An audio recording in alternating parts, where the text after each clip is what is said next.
Welcome back. About 3 or 4 months ago, I did a video on the Whitin trail runner, trail hiker, backpacking, barefoot walking, water hiking shoe. And something happened to that video. People watched it. Now that might seem a little bit weird, but this is a very small backpacking channel. And if something gets 300 views, whoop-de-doo, that's actually a lot of views. But this particular video ended up being the most popular one over the last 4 months. So since there's some interest in it out there in the world, I figure I would do a follow-up to it. Now the first video was more or less a first impressions sort of video. This one is more long-term, so it's the almost 6-month review of the Whitin trail shoe. Now I do want to start off by saying that if you are new to zero drop shoes, which means there is no difference between the heel and the front of the foot, if you are new to what we like to call barefoot shoes, which is now a term that's kind of being thrown across all sorts of different shoes, you do have to take it easy with it when you first get them. So I just want to throw that out there right away. If you are one of those people who are wearing boots all day, or if you're always wearing something with a heel, even if you're wearing just a running shoe and it's always got that heel, or almost any kind of sneaker that's got that heel, if you all of a sudden jump to a zero drop shoe, especially a zero drop shoe that does not have a lot of padding in it, that's pretty close to barefoot, you do want to take your time transitioning over to it. Okay, enough of that. So let's go into the shoe. So the Whitin shoe is pretty much advertised as a shoe that can kind of do anything. You can go hiking with it, you can go walking with it. It is, you know, I think even in the title on Amazon, it's called minimalist, and it is somewhat minimalist. It does have a zero drop, so there's no heel to the shoe whatsoever. Okay. The rubber on the bottom is basically as thick as the tread is deep. There's not much to it. And also there is an inner sole that comes with it. I have stopped wearing the inner sole of this shoe. So I only wear the shoe without the inner sole, and that's for a couple of reasons. One, I like the barefoot feel. And the second reason is the inner sole of this shoe has a whole bunch of arch support. And if you're a sort of person who wants a minimalist barefoot shoe, you don't want the arch support. And for those of you out there that are going to leave comments about how you need arch supports, I'm not going to argue that in this video, and I'm not going to argue that in this comments. I would just please say to do some research and find out why an arch gets weak, and then if giving an arch more support makes it stronger or weaker. And a good example I heard is if you think of a classic arch, you know, it's being used to like build a bridge. If you support the arch from the middle, the arch does not get stronger, it gets weaker. So just keep that in mind. All right, so how has this shoe been doing over the last 6 months? Now I will say that since it's been getting warmer, I do wear Zero sandals. So Xero, the brand Zero sandals, more and more. So I've worn these a little bit less. I have not been wearing them every single day. I also do want to say that since work has been shut down and been working from home, I have not been wearing these to work every single day. But still in the last 4 months or so, they have seen a lot of miles. So a couple of things that have surprised me. One is the lack of wear on the sole. Now, I don't wear these on pavement or concrete or anything else. When I was at work, I'm on a tile floor. And when I wear these at home for hiking and running, I'm obviously outside on the dirt. There is, you know, obviously where I live, it's somewhat rocky, but there's not a lot that's really like rubbing it down. The other thing is that you have to take into account that I'm not a purist when it comes to barefoot running. I think I'm pretty close. I'm trying to get better. So I am not dragging my heel when I run. So if you look at a lot of shoes after you wear them for a while, you're going to notice the wear is in the heel. If I'm doing things properly, you're going to notice more of the wear on the ball of the foot. And if you can actually see, there is a little bit of wear on the ball of the foot. These shoes are super flexible, you know, with no effort whatsoever. You can roll them right up into a little tiny ball. And that is super. The path that I was taking coming up here had all sorts of different surfaces, everything from gravel to small rocks in the trail, to climbing up to where I am right now. There's a huge stretch where you don't even touch dirt. You are constantly only just on the rocks. And one of the great things about the flexibility of this, and you can kind of see it goes all ways, the flexibility, you could just ball this up in any way, is that when you are on the rocks, you have some incredible, incredible grip. And if you are not a barefoot person, you're missing out. If you are in a rigid sole shoe, a shoe that doesn't have a lot of flex, especially, you know, this way, you know, whatever way you want to call that, you're always kind of balancing on rocks. You know, you're never like glopping, you're never like forming around them. Your toes don't have the opportunity to form around them and push off. Your whole foot doesn't have the opportunity to form around them and push off. So with this shoe here, I like that I could actually go onto a rock and there's no balance to it. And I know that's something that you don't normally think of. And you could tell me right now, well, Paul, there's no balance with my other shoes. But if you have any kind of rigid sole, there's always going to be some kind of balancing. And what that does is it forces the rest of your body to do a bunch of extra work, which we won't get into right now. Other wear and tear things. There is the first thing that I started looking for, like on a lot of the shoes. I am an ultra sneaker wearer. That's all I've been wearing for the last few years. And one of the first places that go is right in that toe area. And you can see on this toe, it is still totally sealed up. On this toe right here, it is just coming apart. And this is where the YouTuber says, I hope you can see that in the camera. And really, that's the only part. And if you notice, it's just a little tiny bit. And it's been that way for probably 3 months or so, more than that. And I have hit plenty of rocks. I've hit plenty of sticks. This whole fabric area, I am absolutely shocked that there are no rips or tears anywhere in the fabric area. Again, where I hike and especially where I run, all the time I'm having sticks poke into the top.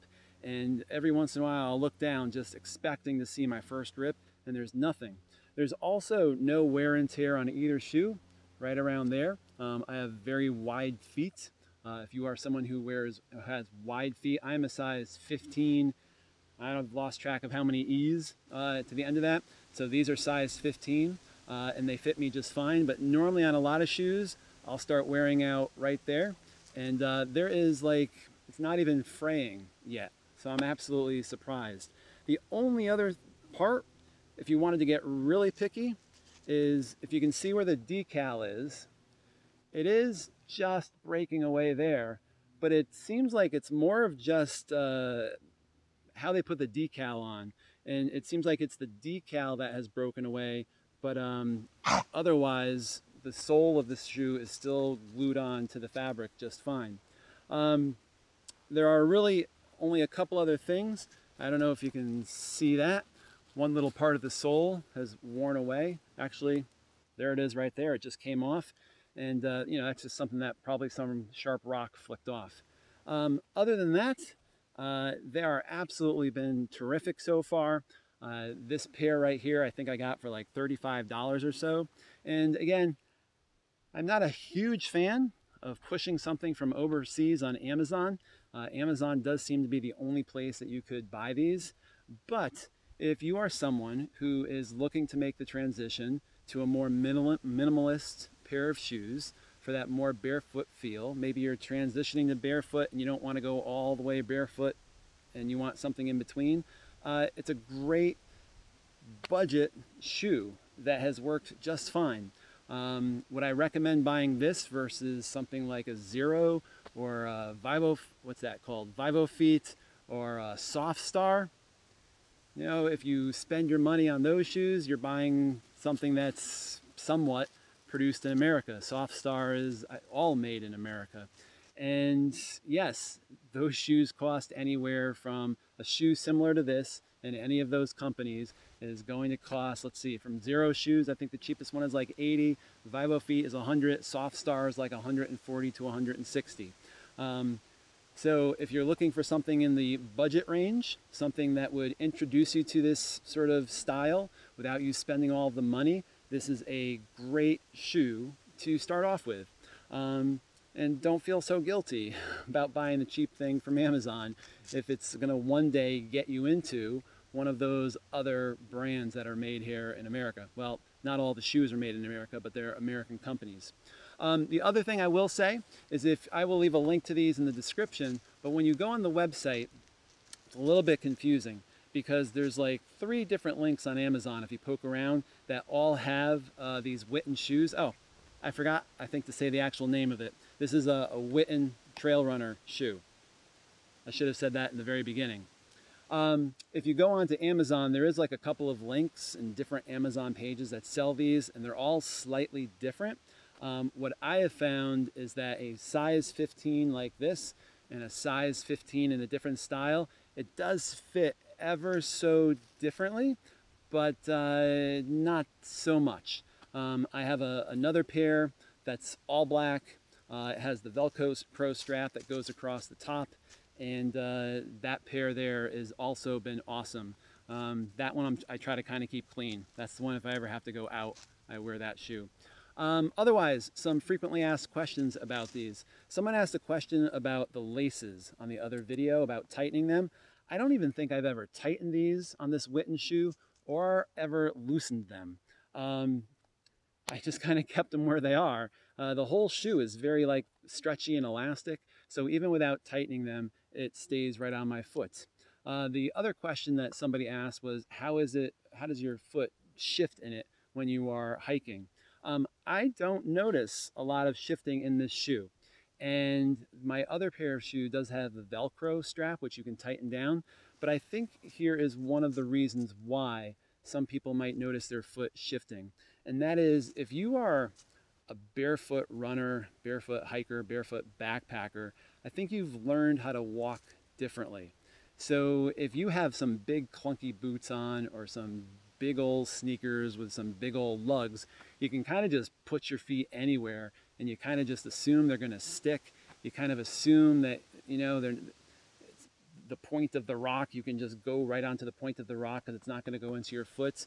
And so I think if you immediately make the transition to this shoe, you also have to change how you walk.